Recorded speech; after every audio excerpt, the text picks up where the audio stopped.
Ladies and gentlemen, this is the 12th and final round. Right hand, Golovkin steps in and down he goes again. Unbelievable. Mayweather makes him pay. What a rookie mistake. A sensational left hook by De La Hoya. It's facts. I'm the best. You know what I mean? Sometimes I don't want to believe it myself, but it's the truth. I'm the best. I'm going to show you how great I am. From Southern California, this is the Last Round Podcast. Welcome back to another edition of the Last Round Boxing Podcast. Thank you again for joining us this week. We have our guest of the week, the former WBO Super Featherweight World Champion, Jamel Herring, returns to the Last Round. Thank you again for coming back, champ. Anytime, guys, anytime. So, your last fight was in April of 2024, last year. Right. You experienced a loss there by split decision. That was for a WBO global super featherweight title, I believe, that was on the line. Right. And now you're stepping back into a ring next month. So what caused the long layoff coming back from April of last year up until now? What changed? There's really no explanation, honestly. It's just that nothing. I think it was nothing of interest. You know, a lot of people felt that I should have had that victory. Like I said, it was a split decision, whatever. But most felt that I should have won that bout. But you know, I don't complain over spilled milk. But just that, like nothing. I think like nothing. Well, in terms of my team, nothing interested us. You know what I mean? Because as you guys see, the boxing landscape changes like that. You know what I mean? It's like one of those things where if you're not with the big promoters or the guys that's running the shows, is like really what's really out there. I mean, you see the American landscape right now. Golden Boy's going through it for the rumors with the Zone. Top Rank is still looking for a home in terms of network. So it's like, yeah, it was for me. It was one of those things. But if it happens, it happens. If it doesn't, it doesn't. You know what I mean? So I was just sitting back. But I always, you know, stayed in tune with everything, as you guys pointed out before we got on, which we're going to speak about later. You know, I'm always in tune with what was going on in the world of boxing. But it wasn't like anything that like kept me from, you know, getting back into it. It was just that nothing really was of interest popping up. So you were getting approached, or you were looking for fights and had opponents on the table. It was just nothing that interested. I'm always getting approached, girl. I can share with you guys now. I got approached. I think Golden Boy reached out to me about fighting my good friend and Olympic teammate Jojo Diaz at one point. They also reached out to me about fighting Regis Prograis.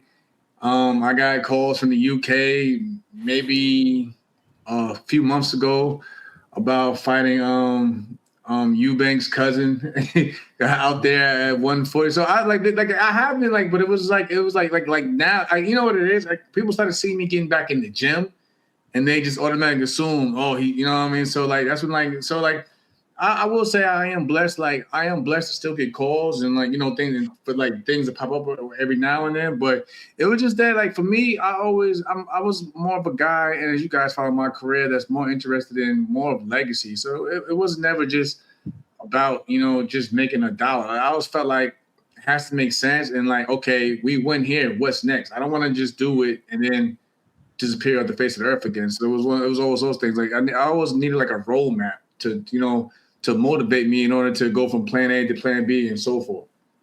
I'll be honest with you. I would love to have seen you against Jojo or Regis Prograis. Yeah, I mean, like I said, JC actually brought that idea up.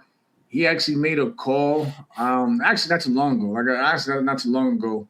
And I think you know, they're interested. I know Eric from Golden Boy, Eric Gomez, actually wanted to call back JC about that. But like I said, there's so much just like started coming out all at once. And I was just like, you know, I just said, okay, let me see.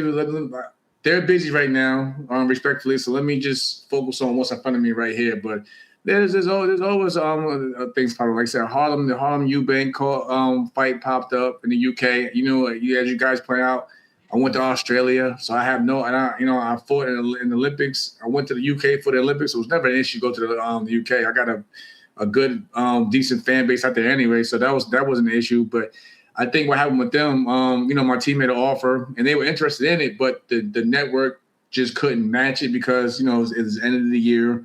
And you know how that goes with business. So they was like, but then again, they said, we might revisit it again in the new year. So there's always something coming up. That's just that for me, it just has to like motivate me and get me to get up and want to go into training camp. Because like for me, when I go into training camp, I take training camp very seriously. I don't just do it or looking at, like I said, I'm just trying to just make a quick dollar. Like if I'm going to put my all into boxing, which is a very risky and dangerous sport, I'm going to give it 110%. Now, Jamel, you mentioned JoJo obviously being your Olympic teammate. Yeah. Like, how do you, hypothetically speaking, if you did fight him or you were scheduled to fight him like next year in the upcoming future, because he's your Olympic teammate, a friend of yours and stuff like that, like, how do you mentally prepare to go in there and punch somebody in the face like that? My little brother, like this is a guy that we shared a lot of crazy, like me and JoJo got a lot of crazy stories just from the amateur days alone. Like again, I was the oldest guy on the Olympic team. He was the youngest. He was the baby boy, what I'm saying? And it was like one of those things where, like, at the time just mentoring him and, and we just like him and his father became really good people. You know what I'm saying? Shout out to them. So that would have been a hard thing to, like I said, mentally. Again, it would have to be something like worth on the line in order for me to even go that route. But that's just one of the names that was thrown out there. Like I was surprised myself. But as you can see, where he's fighting at now, he had a phenomenal fight with Regis program. You guys seen, so he's up there in the weight classes as you can see. So it was one of those things like he's right there where I'm at. But I don't know. Like I said, that'd have been one of those things where you would probably ask me if that came across the table and actually was a sign, sealed and delivered type thing. But yeah, that definitely would have been kind of crazy. But we've seen it in the past. I think we've seen like Olympians fighting each other. I think we've seen Jeff Lacey and I think Jermaine Taylor were both teammates at one point. I think they fought against each other and so forth. So it's happened in the past. But again, like I said, when you come up with guys that close, it do have a different approach how you would look at it. Now, anytime you were approached throughout the last like year and a half or so, were you close like to the finish line in terms of like getting any of these bouts official, and then it just died at the 11th hour? The one you guys just pointed out on just before we got on that's on Box Right. That I literally had the pen in hand, and then I got a call from David Feldman out of the BKFC, and then that took me to a different direction. So like, I'm always interested. Like I said, I don't entertain it, and like we don't like I don't pursue have the conversation go any further unless I'm interested in it. But like, there's been a few. Like I said again, the Harlem Eubank fight. I was going to move up to 140 to even take that fight. I think they say he's coming down. He was coming down from 47 and won the campaign at 140. Shout out to Jamie Conlon. The Conlon family out there. They reached out. Jamie's a very good friend of mine, and they came to me with open arms, like, "Hey, champ, I know we didn't realize how big of a person you are in the UK. What about this fight?" I said, I looked at it. For me, it takes me just do a quick like film study. I look over things. I'm like, you know what? I think I can get this guy. So like that's just how I am. But it just fell apart at the last minute, and then time was of the essence. So we just went a different direction. So you touched on the BKFC. You have your debut next month, but rewind a little bit for listeners who are listening right now, who probably that's news to them, breaking news to them that you're actually signed with the BKFC. Right. How did that come about? Boredom. Like you said, is that really it? I was fighting in Australia one day, and then I'm like, I just got tired of sitting around out, and you know what it really was? Shout out to my brother Austin Trout. Matter of fact, mm-hmm. I started looking at Austin's. Just I don't know. I think I just came across it, and I'm like, let me because we knew it was out there. Like you both, we knew it was out there, but I really wasn't paying it much attention. Then I started looking at it, and I started seeing the success that Austin Trout was having in it, even to this day. I mean, he just fought last week, I think, in Florida. And came out with his title, but I reached out to Austin Trout on the side. Like, Austin, how do you, because me and Austin are the same age. Austin's probably maybe a month older than me, so like we're right there. So how do you feel doing this? He was like, man, he said, it's fun. It's not as hard on my body because you gotta look at it. It is 5 2-minute rounds. You know what I mean? Like, again, we get it. There's no gloves, but again, if you look in terms of the craft, a lot of those guys are mostly, no respectfully, a lot of tough guys, a lot of MMA background, but again, it's really just boxing without the gloves. So I look at the craft of it more and the technique, and I started looking at it, and I watched Austin carefully, him being a fellow southpaw as well. And I was like, you know what? He looks flawless doing this. And this is a guy that's fought Charlo, Canelo, and he's got a whole new breath of fresh air in a different sport, but still combat sport. And I said, you know what? I think I can give that a try. And I reached out, and usually with the BKFC, they might give you a fight here and there, but they knew obviously David Feldman. He actually helped promote some of my cards in boxing. I didn't know this till we got on the phone. He worked with Marshall Kaufman, who also worked alongside of Al Heyman when I was over there at the PBC. So again, combat sports is a small world. So David was like, yeah, Jamel, I did help you. I worked on this fight with you when you was with Al Heyman, and so we just clicked. And then he said, normally they give guys, like I mentioned earlier, a fight here, see how it looks. But he was like, I know your background, your pedigree. So they basically gave me a 3-fight contract deal, and we just went from there. But the thing is, the special thing with that deal is, like I mentioned, he will allow me to still pursue boxing if I want to go back to traditional boxing as well, as long as it makes sense. And they pay more, he'll do it. He'll let me just go out there and just go out and make my money and go from there. How do you train? Like, how do you mentally prepare to train for something like that? Honestly, I'm out here right now in California with Henry Ramirez, and I just basically just train the way I know, like how I normally train. You know what I mean? I stick to what I know. I stick to my craft. Obviously, they consider BKFC more of like dirty boxing in terms of like the clinching and hitting the clinch, which is fine. But again, if you guys go look at just Austin's fights, it's kind of, he's just boxing and doing what he's doing. And like I said, he adjusts to the rule settings. But for me, the way I look at it, I don't see much of a difference except for like just without the gloves. But so for the most part, I just train like I normally done from the past several camps that I had in my career.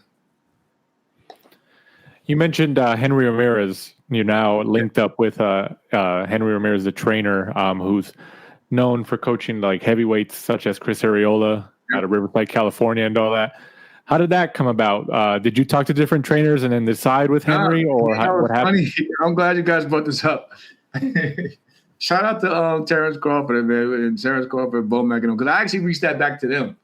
And Bomac was actually open. He was open to start training me again. But the thing was, at this time, so you guys get an idea when this all came about. At this point in time, he was busy training with Bud for the Canelo fight. And we all know how big that was. And they're so focused, which I respect. Again, it was a huge fight. It was solely on Canelo. And so he didn't want to feel like giving me partial time while he's busy trying to focus on, Bud. So that was that. JC, he reached out to Robert Garcia. Robert Garcia was actually open to training me, but he was busy. He was away. From, I forgot, he was somewhere at the time, but he was away training, so he couldn't do it. Then I reached back again to my good friend Manny Robles, but he was in Big Bear. So I had to scrap. So it was a lot of trainers that was actually open to training me again, but they was just at that time they were just busy. And then JC, my manager, he just said, let me give Henry a call. And Henry was like, sure, just come out to California. And so I just, packed my gear up and just headed out to California. Just to clarify, because people who don't know, your original BKFC debut was supposed to be September. Because people. That's a funny story there. The funny thing is, Larry Hazard. So guys, you pay attention to Larry Hazard. Was doing like some of the unofficial scorecards for the PBC. If you pay attention closely, and Larry Hazard is also the commission in New Jersey.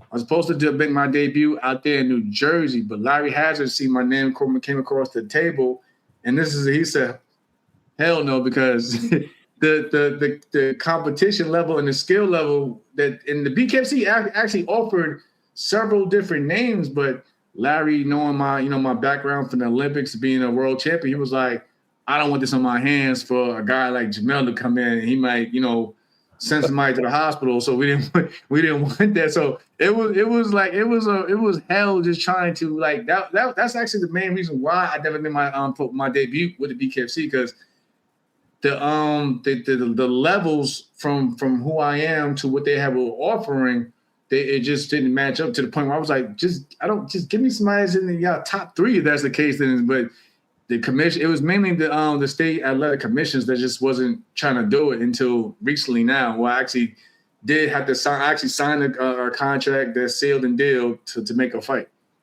Larry Hazard's not approving Jake Paul and AJ then. He's not playing. Yeah. So Jamel, you touched on Larry Hazard, and do you view that as like a compliment though, that he saw your name and he's like, nope, this guy's too good. I'm not gonna.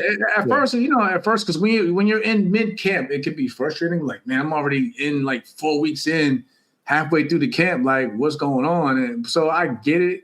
Like, it was frustrating when it was happening. It was very frustrating. But when you look back on it, I was like, I can't be mad at it because I understand where they're coming from. Like, again, just no gloves, and you're in there with a guy who may only have a couple of amateur fights, and then you got on the other side of the ring as a world champion. So I understand this. I understand it, and I don't knock it, but I'm glad we finally.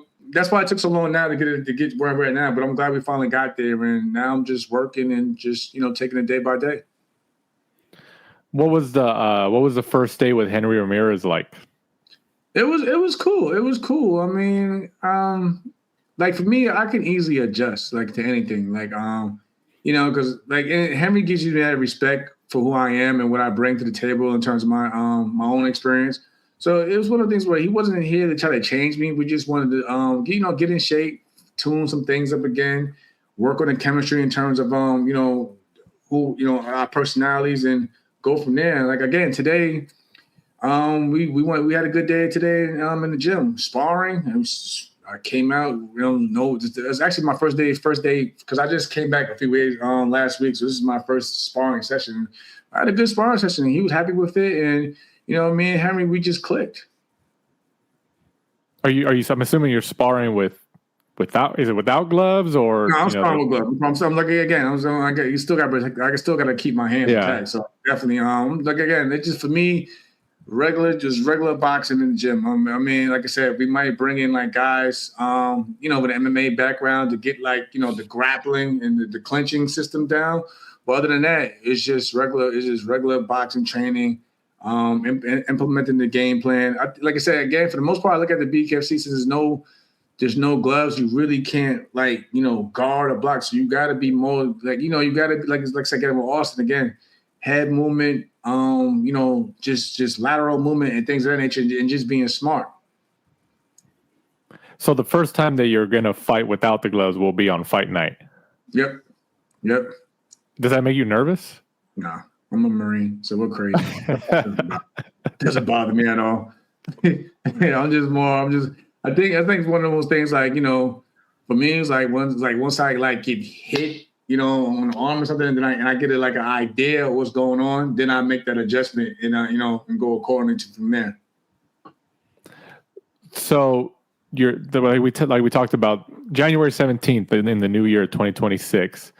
But what Mike was mentioning right before we started recording is that boxrec.com has a date. And I believe it's current as of this recording. Yeah, it's crazy. My guy Gray from Boxford, he even put it on Twitter. He was like, because they put that up on Twitter. He was like, no, this is not happening. Like he put that out there, but I guess they didn't update their system.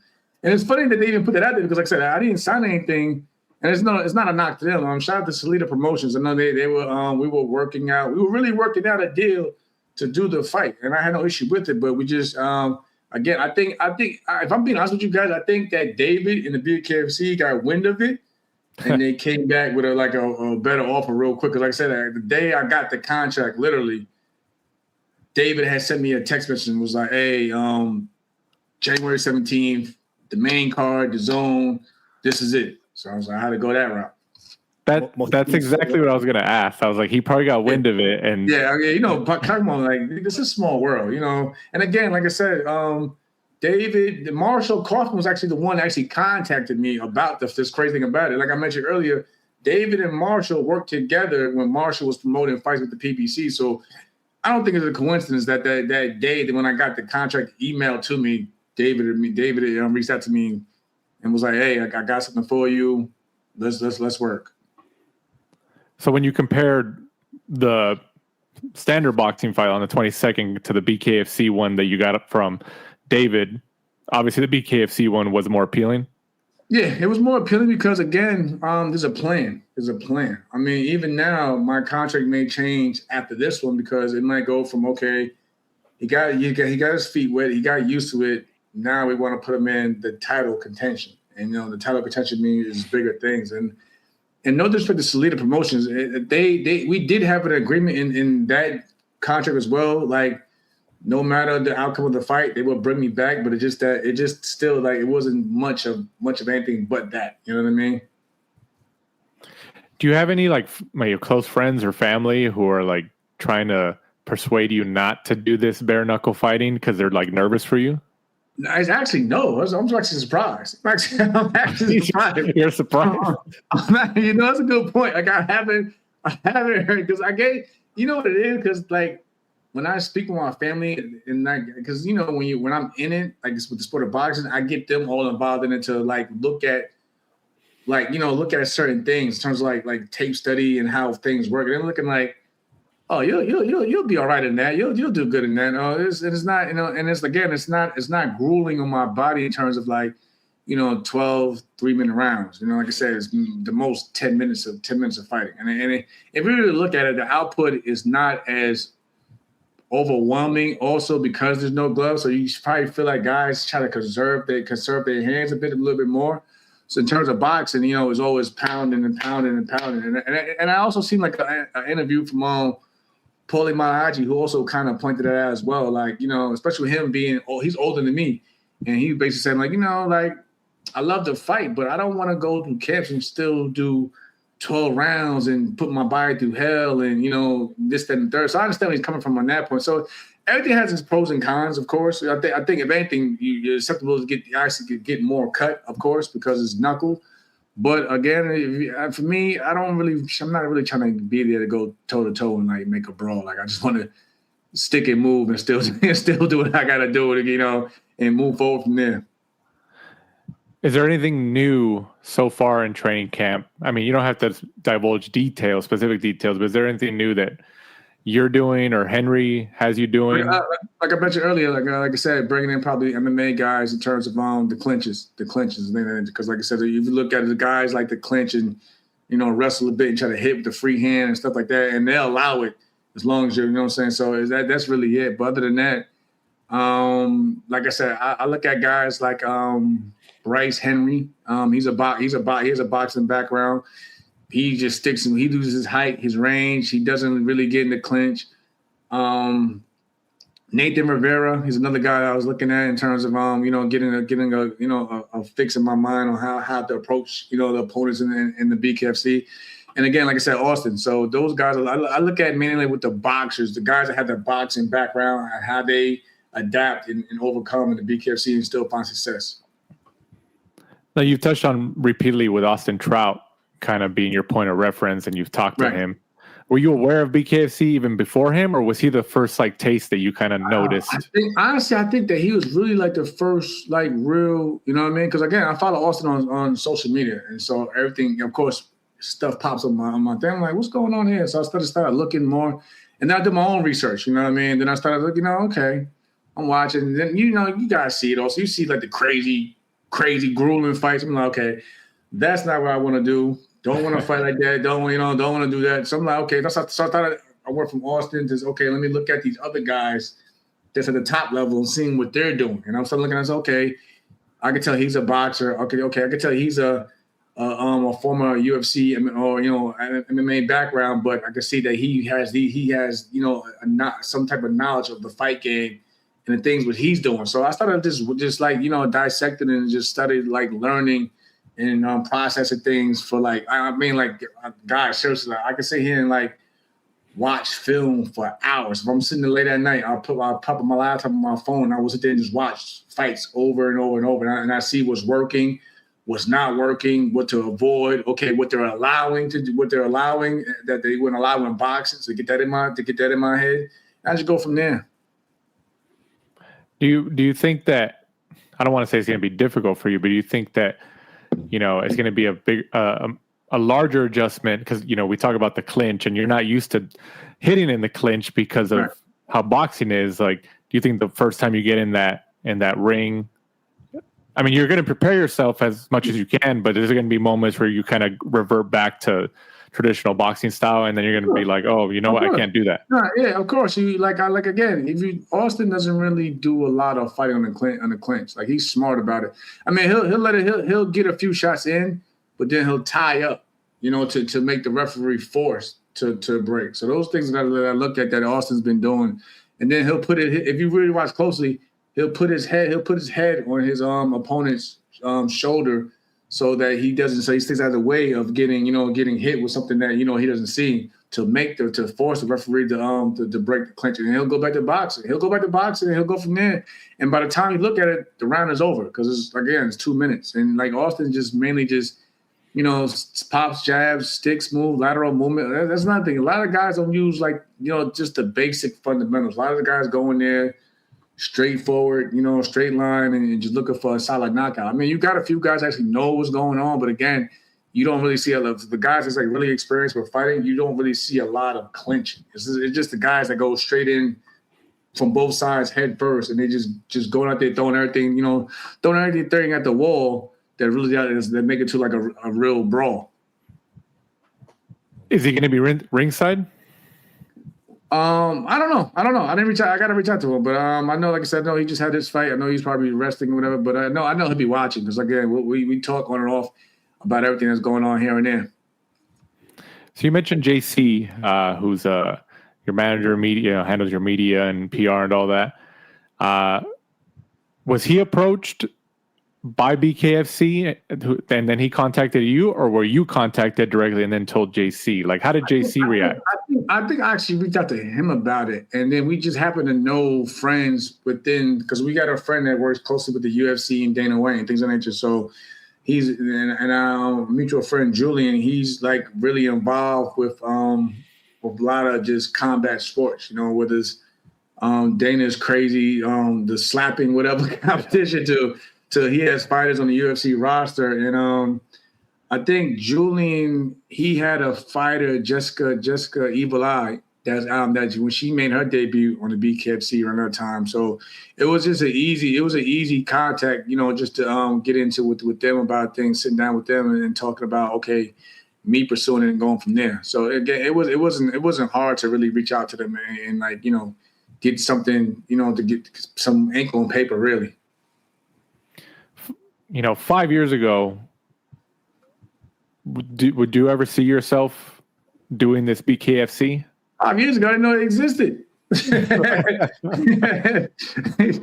you see, it's growing more now, and it's crazy. Like I said, the guys, they're on the zone. It's funny because it was just crazy. Golden Boy Promotion has that same week a fight card on Friday, and then you got a company that's still freshly new at the BKFC, but they're growing because they got Conor McGregor now as one of the owners, and they're on a Saturday night. You know what I mean? And on the zone, and then which is funny, they're offering more money than what some people are getting in the boxing world, which is crazy at times. But it just shows you how things change over time in terms of sports. 5 years ago, you were knocking out Carl Frampton. Yeah. Good old my man, Carl Frampton. You mentioned slap fighting. Would you ever consider doing that? No. I don't, like I said, you guys know my career. I'm not a guy that's sitting there just waiting to get hit. I can't do it. And it's crazy. They actually came to us about, pursuing other fighters. They may want to do it. And it's crazy. I promise you guys, I approached so many, like I said, I know so many boxers. I approached so many boxers, and they all said no. All of them said no. Because again, this is one of those things like we're not okay. Yes, we know we're in a sport that we get hit, but we're not used to letting it. We're not used to allowing someone to take their turn to hit you. So, like I said, I approached so many. It's funny. It's funny that you guys asked that because I actually approached so many fighters about that in the BKFC, and most of them actually preferred to do the BKFC over that. Or a slap, yeah. Yeah, over slap, yeah. You were also inducted this year into the Ohio Boxing Hall of Fame, right? What was your reaction to that when you first got news that you wanted? It came out of nowhere. It came out of nowhere, but I was honored. I showed up. I accepted my award. Zab Judah was actually there that night. He was honored. He was inducted the same night as well. So, me and Zab, we hung out, we clicked, and it was a good time. It was a good time. So it's a good honor. So far, for the most part, I've been inducted to obviously the Marine Corps Hall of Fame. Now the Ohio Boxing Hall of Fame. So I'm happy. So you mentioned Terrence Crawford. You have a close relationship with him. You've been good friends with him over the years. He was in the news before we kind of get your take on his retirement news. He was in the news within the last couple of weeks about his WBC title. And since you were you've had world champion, you're a former world champion, and all that, you've obviously been involved in that side of the business that a lot of fans aren't aware of. How do you view a situation like that about paying, sanctioning fees and stuff like that for titles? I mean, I get it because if you look at it, let's be honest, without them getting any some type of funding, there's really no belts. Because how can you, I guess make the, still create these titles, still get over to fly and here and there and whatever so money has to come. There has to be some type of funding from somewhere for your organization to run. But I understand also why Bud took his approach. If all the other sanctioning bodies, WBO, WBA, IBF, all agreed to a number, and the IBF felt no, we want more, I can understand why that would strike a nerve with a fighter, with any fighter. You know what I mean? But like, if you all are on the same playing field, why should I have to pay you more when everyone else around the table agreed to it, and it's like you guys would play hardball. And then I don't like the approach where they made a big thing about it, where Mauricio comes out and does interviews and press conferences, and they hold meetings at their conventions. So obviously that rubbed anybody wrong, and I get it. But like I said, I understand the money for these sanctioned bodies for these sanctioned bodies to run to work. They have to get some type of funding in order to still, create these titles and, hold these kind of conventions and so forth. So I get it. It's a business. So everything's a business, but I I understand that how Bud stands in terms of, you may feel like you're trying to get pressured and bullied into something. And then, you try to put on the spot in front of the world as if you're not playing fair and you're just being stubborn. Jamel, do you think there should be like a cutoff, like a limit? Because from what Mauricio said. Absolutely. Absolutely, because again, a lot of people that, like I said, a lot of the viewers that don't know, every sanctioned body really takes 3%, and that's even at the minor titles. That's what I mean. It's even the minor titles they're taking the sanctioning, and it's usually 3%. But when you get guys that's making over hundreds of millions, 50, when they're making over 10, 50, 50 million, 100 million. 3% from 4 sanctioned bodies, that kind of adds up. And then people forget, you also got to look into, depending on where you're fighting at, you got to pay, you may have to pay state tax, you may have to use federal tax, you got to take care of your team, so your trainer gets 10%, your cut man may get 2 or 3% as well. Your manager, depending, he may get from old school, some managers was getting 33% of fighters. So you got to look at the numbers, and it just all dwindles down. It's like, and you start making purses like that, there's a lot of money to give up, before you go home. So I can understand it. I definitely believe there should be a cutoff, with the sanctioning fees. Because I know, for instance, like Floyd Mayweather, I know personally, and Bernard Hopkins, I know for a fact they had cutoffs as well, even with their team and trainers. Like, yeah, I'm not giving up. Like, I'm making all these millions, and you want 10%. That is still that's a huge chunk. You know what I mean? So there definitely should be a cutoff when fighters make a certain number in their career. And then I remember chatting to Cub Swanson once, and he was saying that, and then when you fight abroad, if you earn over a certain amount, you have to pay tax in that country. Yeah. And you come back to California, and you have to pay tax again. You pay tax in your country. Yeah, taxes in the United States. So, yeah. Yeah. That's insane. That's a lot. Insane. Yeah, like I said, I get it. It's a business, and I'm not knocking the WBC. I mean, they hold a very prestigious title, but again, I kind of think also, if you guys just be honest, I think that kind of hurt Mauricio in the long run. Like, I think it's gonna hurt him in the long run, because when you make it so public, you know, when you start getting people, now you get people like the fans and other people involved in it, and they start sharing their stories.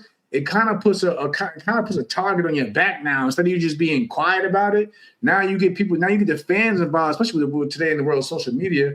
Everyone's saying, well, that's not fair. That's not fair. And then it also helps because you see, let's be honest, Turkey Alex Sheik, Dana White, and those guys over there, what are they trying to do? They're trying to eliminate this sanctioned body as it is. So now you're giving them more ammunition to be like, hey, see, this is why we don't need the WBC. And it's like you're also putting a target now on the other sanctioned bodies. So I think what Mauricio doing, I think that kind of hurts everybody involved in the sanctioned body business, at least in terms of putting it out there that, okay, like, you guys feel like, because some fans feel like, oh, you're robbing the fighters. Oh, how are these sanctioned bodies helping the fighters? And then when you really look into it, then you start getting the investigations. Okay, you say this fight, this the money is helping out retired fighters. Okay, show proof. Where is this money going in terms of all these fees?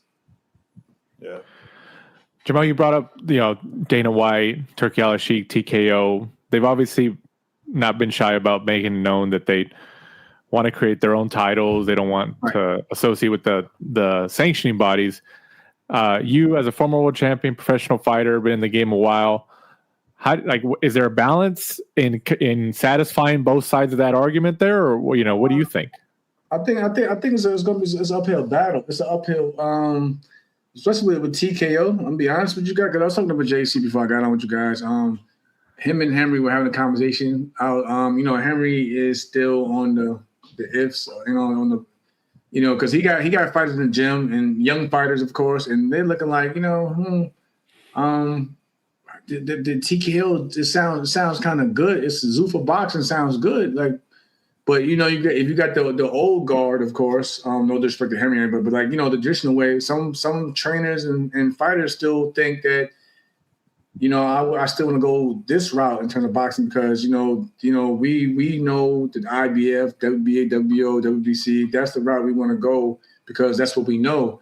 But as we guys seen, Zuffa boxing, they're in a state where they want to make their own title and their own ranking and their own set of rules. So I think for them they have an uphill battle because of that, because it's new. Anything new is always going to have some type of resistance.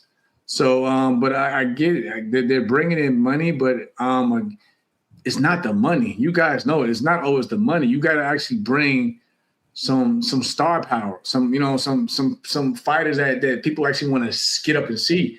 Because again, fans, most fans don't care what you make because what does that do for me? I'm not getting a piece of it. So why should I care how much fighters make it? I want to see good fights. I want to see fighters that I know and recognize on the platform. I don't want to just see, okay, you got it. They said they got a roster of 200 fighters, but like Oscar De La Hoya put out the Clap at Thursday, and I agree with Oscar too. Like, but okay, who are these? And these 200 fighters, where are the big names? They say and they claim they have, big names, but again, we haven't seen anything. And then they have a card coming up in the next month or so. So I think I don't wish anything bad with Dana.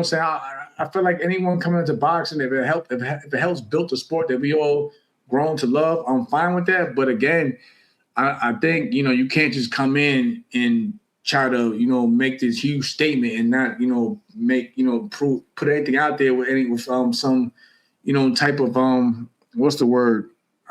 Just anything with some type of that stands out, that actually gets the fans tuned into it, because we all can sit there and say, "Oh, we're coming into the sport of boxing," because they didn't try this before already. He tried it before, and he quietly got pushed out. So again, I mean, he has a bigger backing, but what's the substance behind it? What's the substance behind it to really make it work this time? You can't just say, "Okay, we have a lot of money." That's fine, but when I'm hearing some of the contracts the problem I've heard already is that a lot of fighters are getting these contracts, and it states in the contracts that they're not willing to also work with outside promotions. And a lot of these outside promotions still have the bigger names and the bigger draw. So we'll see. Do you think that, and I think Dana White has mentioned, and so has Nick Khan, who's involved with TKO, I think they've mentioned that they want to start with like a younger stable, not big names. Yeah. I mean, because they have so much money, right? That they have to work with. That'll help. Yeah. That'll help. Because again, they can afford to lose money. Yeah, because again, like when I went pro in 2012 at the Olympics, again, like Errol Spence tell you too. Errol Spence's first payday was $3,500. Mine was $3,000. You know what I'm saying? Now, but if you got a younger fighter, we're Olympians. We're Olympians coming into the pro game, and we wasn't getting like tens of thousands at that time. But so if you got a lot of money for a younger fighter that's come from the amateurs where they weren't making any money, of course, yeah, that's the right approach. But in terms of trying to convince those other maybe world champions, top contenders, it's going to probably take a lot more to really convince them to leave the regular sanctioned body organizations or the regular traditional promoters to come to Zuffa. If Zuffa Boxing is solely focusing on prodigies and prospects, fine with that. That's fine, because again, it gives them a platform, because they do have a platform to really get showcased in the world and go from there. Jamel, if you were coming out of the Olympics right now and you knew what you knew about Dana, what he'd done with the UFC, would you be interested in signing with them, knowing that what he can create? I would entertain it. Like again, especially if they're offering, because basically when you look at it as a prospect, you want to solely stick to boxing, but you still need to make a living. So they're helping you make a living in terms of, okay, I can fight and still be able to pay my bills, and I can just focus on solely boxing and go from there. Then yeah, of course. But I think that also now puts the pressure on our traditional promoters like the Top Ranks and the Golden Boys of the world to counter that. And then that's when you have to be business smart. Like, okay, listen, I don't mind working with you guys, but I was offered this. So how can you guys match this and so forth? So you got to just be smart. But definitely, I would definitely sit down and offer, especially coming fresh into the pro game. Of course, you got to look at everything around the table, because I got a lot of things I heard also. A lot of guys at Zuffa, they probably wasn't getting the offers from the Top Ranks and the Golden Boys and the Nationals of the world. So if that's the only outlet, I would tell any kid, go for it. Jamel, what's your take on the recent or the anticipated changes to the Ali Act that Zuffa and TKO are trying to? I'm not really for it because, again, the Ali Act was basically put in place to protect us as a fighter. I mean, we all heard so many different arguments. Oh, we're not changing anything. We're just whatever. But there's a reason. Obviously, there's a reason why. Let's be reasonable. There's a reason why you guys want to make certain changes to this to benefit more of you and the company rather than the fighter. So again, I'm not a fan of it. But again, that's when you have to get, like, that's when I would tell fighters though to get the writing in their contracts to make sure that they're still protected against anything crazy or any fine prints and that may be going on with the new changes with the Ali Act. Well, do you think though, like, being a fighter, you're in the sport, and I'm sure you know more shady shenanigans that go on than me and Danny do. Do you think that the Ali Act has really done anything though? I think that for the most part, because again, like I said, I came in when the Ali Act was in. I wasn't around when it wasn't, and I hear from old school fighters when they felt like the Ali Act is a great thing because of what they've been through, before the Ali Act in terms of, managers and promoters basically, coinciding and just basically robbing the fighters. So again, I can only go by from what I know. And for the most part, it seems like the Ali Act has protected me because, again, like I said, my manager and the promoter, two different things, and my manager's here to fight for me. But if you have both the manager and the promoter basically working with each other and then just looking out for them and then you, that's a problem. But I can only go by from the time I came in from my generation. But from what I heard from the old generation before then, it was like, yeah, the Ali Act is a great thing because when we were fighting, this is what happened and we was getting robbed. And so, again, this is one of those things. So Terrence Crawford today or this week posted online on social media that essentially announcing his retirement. Right. You being a close friend, like we said, have been in camp with him and his team in the past. What's your reaction to that? I'm happy for him. I mean, I kind of seen it coming. I mean, I didn't want to see it coming, but I kind of seen it coming. The reason why I didn't want to see it, I didn't want to see it because I enjoy, like everyone else enjoys his craft and what he does when he gets in that ring. But as a fighter, I can see it coming because it's like, you beat the face of boxing. Like, what else was there really for you to prove? Like, what else is there to do? Like, when you get to the top of the mountain, what else is it for you to really do? So it's one of those things. But I'm glad he's going out on top. Maybe he stays out for good. Maybe he doesn't. I don't know. But I think for the most part, I'm leaning that he'll probably just stay out. He is 38 right now. And I know Bud is one of those guys who actually smartly invested, his earnings from boxing into other avenues where he can still live comfortably. Because the problem with boxing at times is you got fighters that blow through their money and where they're forced to come back in. Bud is definitely not one of those guys who will be forced to come back into boxing. He's made a lot. He's made a lot of smart career moves when I first came across him in terms of working together as teammates. So, and that was back in 2017. So, you know what I mean? Again, Bud's always been a smart guy. Always kept good people around him. Always kept smart people around him to keep the business going. So, and his star just grew even bigger over the past 4 years. So, I think he'll be fine as not as a fighter, but just as a man going forward with whatever he plans to do in his life. Canelo's trainer Eddie Reynoso said recently, like at least made it known that Canelo wasn't interested to fight in May and wanted to fight in September, and indicated that he wanted a rematch. Right.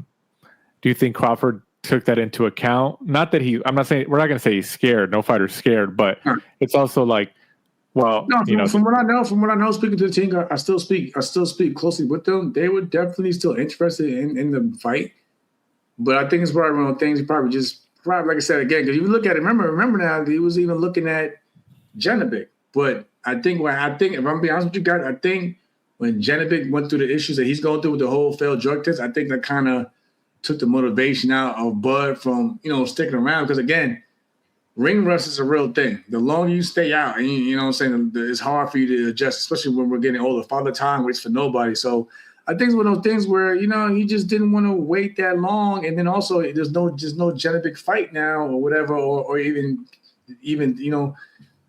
anything to speak on because he's going through his own legal issues. It was like Bud probably felt like, okay, there's nothing for me to do. He's not going to I'm glad he was smart enough to not like try to cut the weight and muscle to make 154 pounds again, to go down. Because, that division is full. But, again, going from 68 back down, that takes a lot out of your body, especially as you're getting older. So that was out the equation. Right, and I'm going to throw myself under the bus here, Jamel. Am I wrong in thinking that Crawford's resume needs to be stronger in terms of names? In terms of names, I won't argue against that. I think Bud himself would have loved to have more stronger names on there. But he'll also point out that, you got to remember the whole PBC. Yeah. The PBC at that one point had everybody. Yeah. And they kind of shut him out, so he had to basically get whatever was, presented to him. Some people say, oh, well, why did he re-sign with Tyrank? Well, Tyrank was giving him the better offer in terms of financially to take care of his family. And he always felt that, he didn't have to change his promotional body in order to get the big fights. I mean, even with Tyron, he still got the Sean Porter fight. You can say whatever you want, but Sean Porter's a good friend of mine. He's always come to fight. That was a close fight. He's always come to fight. He's always bring out the dog. Even that fight, I was there in the arena, and I felt like this fight is really close. Like, what's going on? Like, okay, bud, you gotta take it to another gear. And we seen it happen from there. He got the Mir Khan fight. Say what you want. It came late. Same thing with the Kell Brooks situation.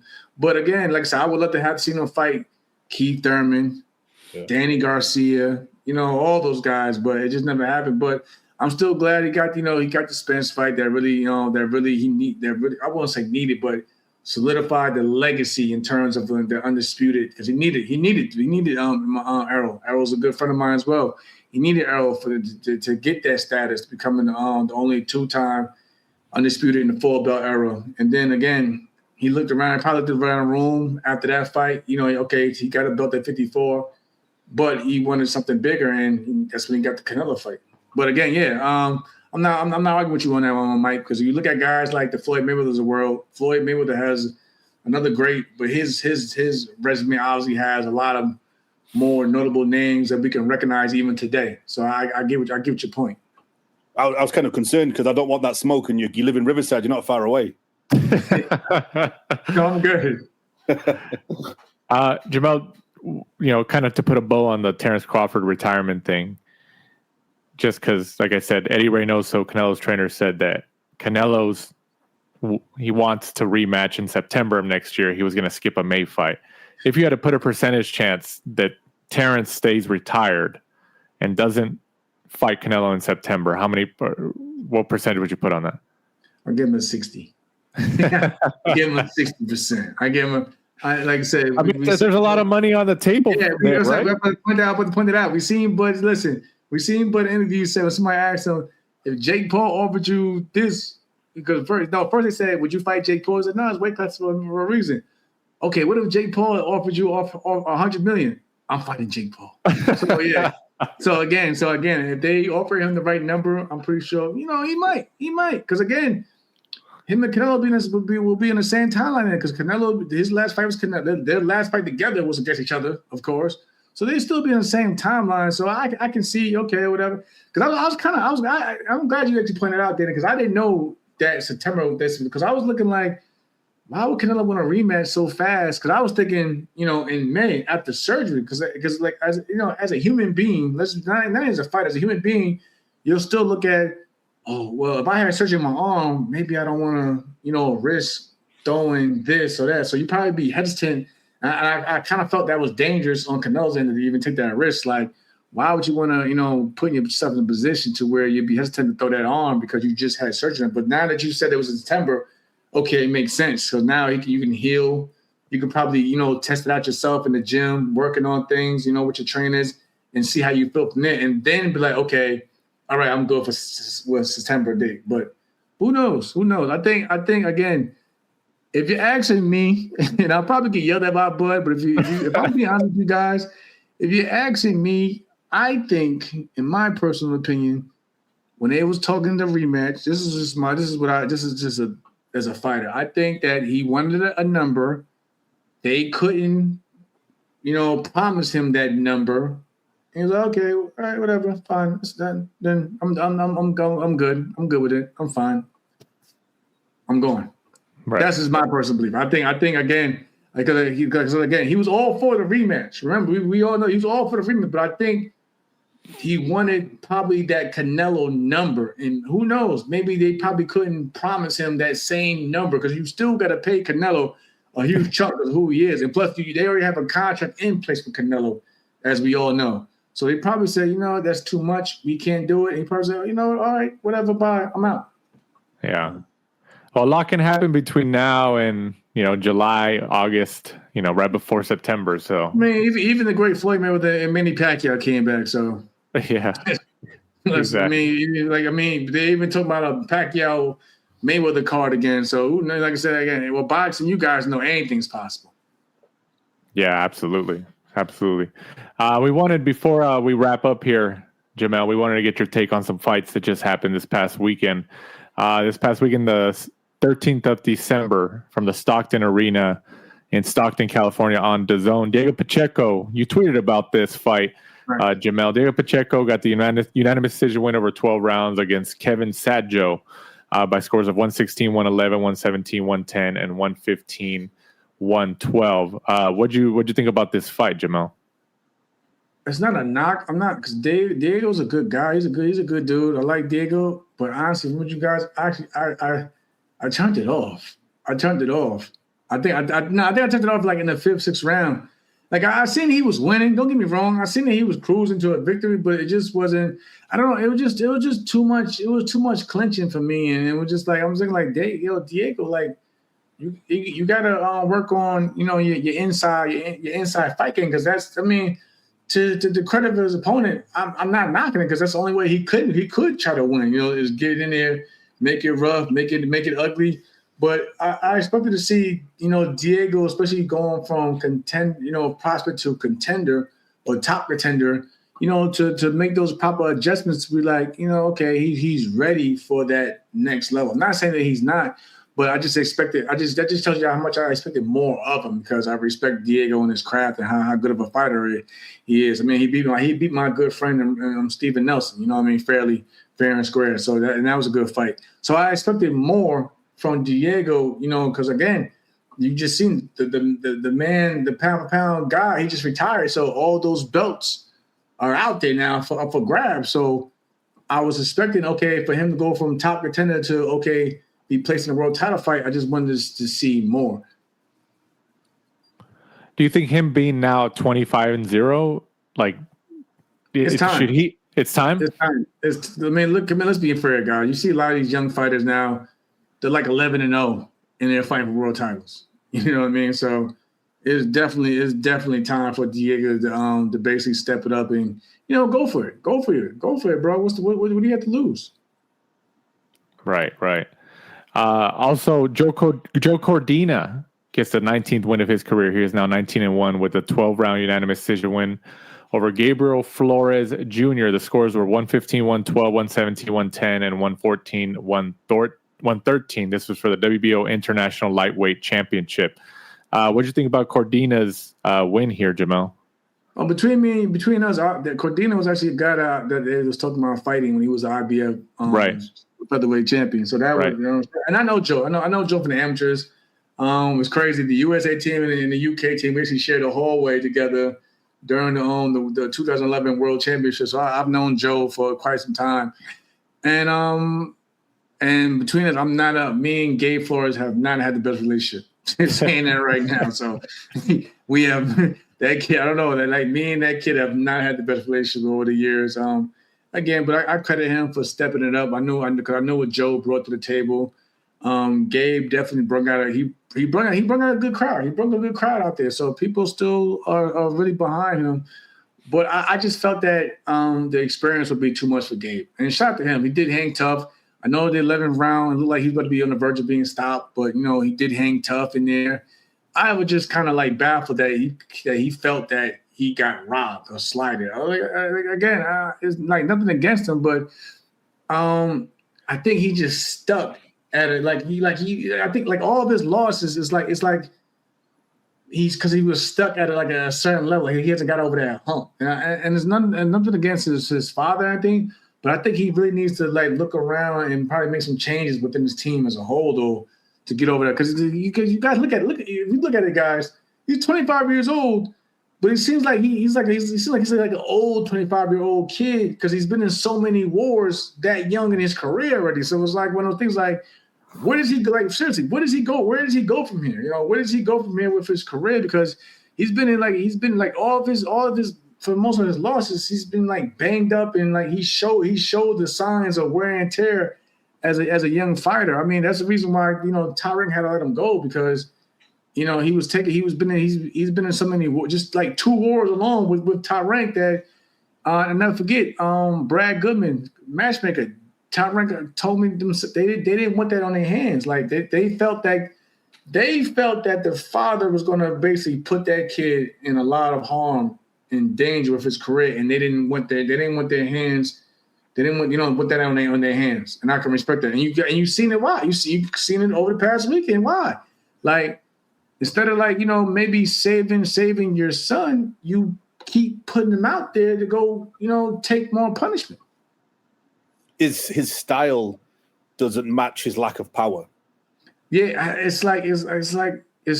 It's like, he's at the age where you say he's in his prime, but if that's his prime, the power dynamic is not on his side. And it's, I don't know. It's just, he can box. Don't get me wrong. He can box. He has the heart. He definitely has the heart. But like, if you have to have you don't have to be a one hitter, knockout. Because I was never that. But you have to have at least some type of power that's respected to keep guys.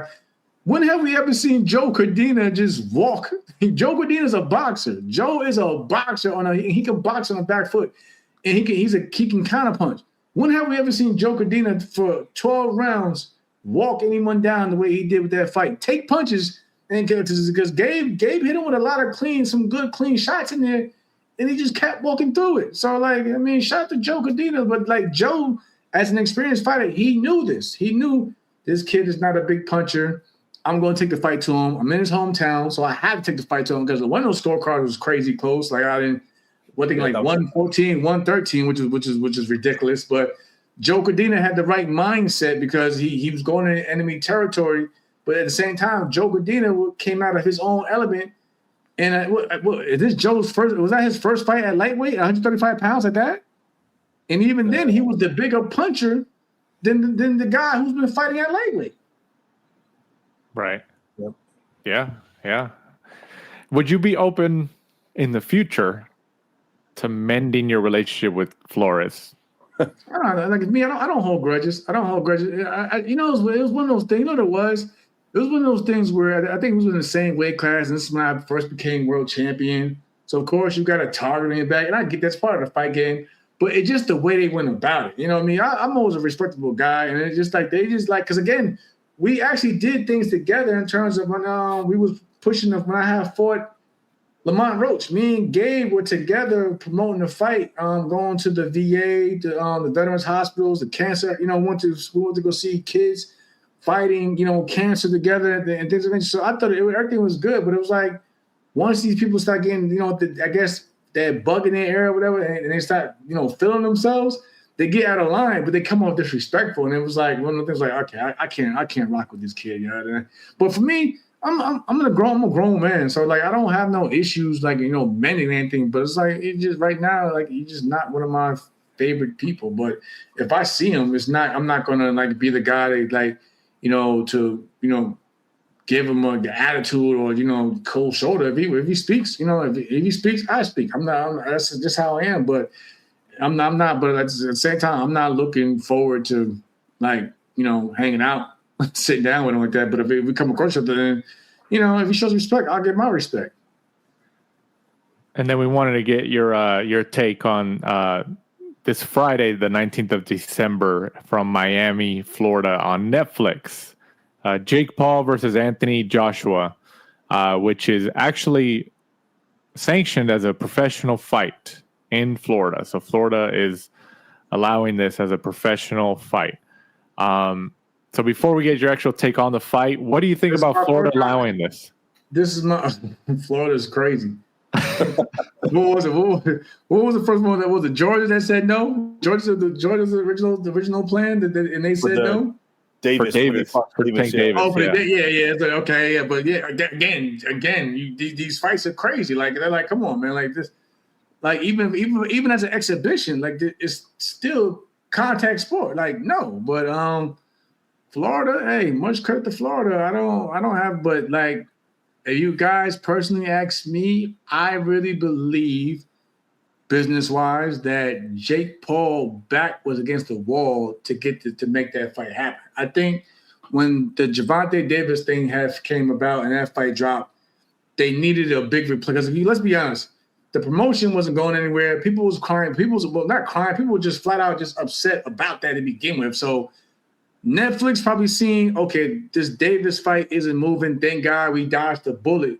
But if you still want to keep this card or whatever going, you got to bring somebody to the table. And let's be honest, we all know that Jake Paul probably had 1,000 other options. Like I said, Ryan Garcia to, Edgar Berlanga and this one and that one. But he had to go get somebody that's actually going to have people tune in to Netflix. Because I heard the same thing. Personally, I heard the same thing with Manny Pacquiao and Floyd Mayweather. I heard that first they wanted to make it an exhibition, and Netflix was like, "No, we're done. We're done with doing exhibitions. We want to bring real fights to the platform," which it might be a rematch between those two. So I think Jake Paul respectfully had the same treatment where he had to basically get somebody out there that's going to actually like people because let's be real.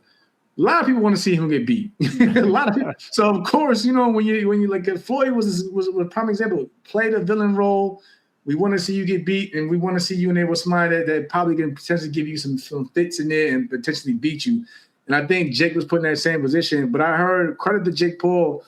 He basically put the promotional company on his back and made that risk. And now that we're talking about it, we also got to look at the big picture now. Also, we just heard that Anthony Joshua may also fight Tyson Fury finally, in the new year. So what do you guys think is going to happen? You think Joshua's going to mess around and with his reputation on the line and play around with Jake Paul and not potentially get the Tyson Fury fight, or make him look like, he's not a dominant force anymore because he let Jake Paul hang around, or Jake Paul look good against him? No, I really believe in my heart that he's going to go in there, he's going to close the show, and he has to do it early and then like he did against Ndongo, let's be honest, in order to even get people to want to get up for the Tyson Fury fight in the UK. I mean, hell, I would even go to the UK for that fight because as a fan, I wanted to see that fight. Just like I wanted to see Joshua and Fury. Also, I probably would still see that. If that pops up, I probably will go still see that. But I think, again, I love the UK. I know the UK does not play around when it comes to boxing, and they do not play around with update fighters. So again, you have to bring some substance in there, and it has to look believable to do it. Jamel, what do you think of AJ changing trainers and moving to Usyk's camp? Oh, smart. Everyone knows if you can't beat them, join them. I guess type deals. But no, I mean, if you still that just tells me also that he still takes his career seriously. Because let's be honest, AJ has the ability to work with anybody. He can pay them whatever, and they'll be happy just to be in AJ's corner. But if he's changing their style up and his team around him, that just tells me that he's still taking his career serious and he still wants to win, potentially become a world champion again. And I'm all for it. Do you think at this stage in his career and his age that he'll be able to? I think I think so. Why? I think heavyweights are different. They seem like they last a lot longer than let's be honest. The younger, not the younger, the smaller fighters, they have a high output. But if you get old and you got a younger fighter that has this high output, it's hard for the older fighter to keep up with that. So the older fighter, in my opinion, gets kind of pushed out a lot easier and a lot faster in the smaller weight classes. To whereas a heavyweight, they have a slower pace. They can pretty much end the fight if you got a good heavyweight like Joshua. They can end the fight with one punch type thing. I mean, look at George Foreman. George Foreman, 45 years old when he won the world title after being out for 20, a decade. He'd been out for a decade or so before he came back into boxing and still was down, still had great performances against Evander Holyfield and Michael Moore. But we always seen that with heavyweights. Heavyweights always last. I mean, big Zach, he's older. He's 40 now, and he's still up there at the top level. So heavyweights always have in my opinion, they always have they always last a little bit longer because again, the pace is a lot more slower. Even guys like James Toney, who was way past the weight classes that he starting out from middleweight and moving up, and he was able to still keep up with the heavyweights, way past his prime. So I think Joshua still has it. If anything, only thing we got to really question it, maybe can he take a punch? Can he take a punch because of his chin and things? I'm not saying he has a weak chin, but we see him get put down, because of it at times. So, but I think in terms of longevity, heavyweights have a better a better chance than a lot of the smaller fighters in different divisions. What's your opinion on people saying that AJ taking this fight actually hurts his resume? I think it hurts his resume if you don't win. Yeah. Listen, to be honest, like I said, I wasn't really a fan of him fighting Ndongo, but again, he went out there, closed the show, and like no one batted an eye. And then you seen him back in there with, Daniel Dubois and so forth or whatever. So I think, like I said, I don't think it hurts his reputation because again, it wasn't like thinking like where he called out Jake Paul. You know what I mean? It was one of the things where Jake Paul came knocking on his door and he just happened to answer it. Now, if he would have been like, "I'm going to fight Jake Paul," then people were like, "Why?" Like, then I can understand it. But for the most part, if he doesn't get him out of there, I think that hurts his chances of fighting Tyson Fury and making probably potentially way more money than he's making this weekend in the future and doing something spectacular for the UK. How popular and well known do you think AJ is over here? Oh, in the UK? In the US? In the US? Oh, AJ's no, he's a big deal. He's a big deal. He's a big deal. Like I said, I'm a fan. Like I said, I know plenty of others that are fans and that are looking forward to tuning in to this weekend. Mainly because, like I said, again, people want to see Jake Paul lose or whatever. But again, I was actually there. Sadly, I was actually there when he made his debut, his US debut when he fought Andy Ruiz. Because I had just won my world title a week prior to that, and I stuck around and we all went to New York to go see him fight for up close. But I always been a fan. And again, fellow Olympian, so again, I think matter of fact, we both in the same Olympic class. So again, and I fought in the UK. So I always been a fan of Anthony Joshua and so many others. Like he does have a name here in the States, respectfully. Well, Jamel, we obviously appreciate your time. We know you took some time out of you're in training camp right now, preparing for January 17th next year. Yes, I'm sorry, you guys. I know boxer said one thing, but it's not traditional boxing. But like I was telling my friends here, I'm never too far away from getting back in the boxing ring. Just now, I'm just doing something different. But who knows? Who knows? So two fights in 1 week. What a savage! Yeah, right. That's a rough week though, because if I get cut, the other fight's done. It's just canceled. And you know what? There is still going to be people who will believe, like, is this guy's fighting twice in 1 week? In 1 week. There is. So as I mentioned, you're coming back January 17th in the new year 2026, making your anticipated debut on BKFC, which should have probably happened back in September, but now it's happening back in January, obviously, or this upcoming January. Before we sign off here, Jamel, go ahead and let our listeners know where they can find you, follow you, and keep up with your stuff, man. Again, let me just give a huge shout out to the Last Round Boxing podcast. Appreciate you guys. And like I say, you guys, anytime you guys need me want to talk boxing, I'm more than willing. Like I said, again, if I make time when I'm in camp, I'll definitely make time for you guys when I'm just at home, sitting back and doing nothing. So I'm grateful for the platform you guys present us fighters. Appreciate that. If anybody wants to reach out to me, you can reach out to me on Instagram, Twitter, at Jamel Herring. Just keep it real simple. And I also have my own podcast, of course, the 10-8 podcast with my good friend Norbs. But again, like I said, I love speaking boxing with you guys, and I look forward to speaking some more after this weekend, because I know there's going to be a lot to talk about after this weekend. Absolutely. And you can find us, obviously, on social media. Mike, obviously, let them know where we're at. At The Last Round 12 on Instagram and Twitter. And be sure to join us next week for the review of the Jake Paul AJ fight and our Christmas quiz. Oh, yeah. I forgot about that. Happy holidays to you guys out there. Happy holidays, everyone out there. Happy holidays. Absolutely. So for our guest of the week and former world champion, Jamel Herring, who makes his BKFC debut January 17, 2026, right at the beginning of the new year. For my co-host, Michael Shepard, I'm Danny Z. This is The Last Round. Thanks for supporting and listening to the show. Follow us at The Last Round 12 on social media. Rate, review, and subscribe. This is The Last Round Podcast.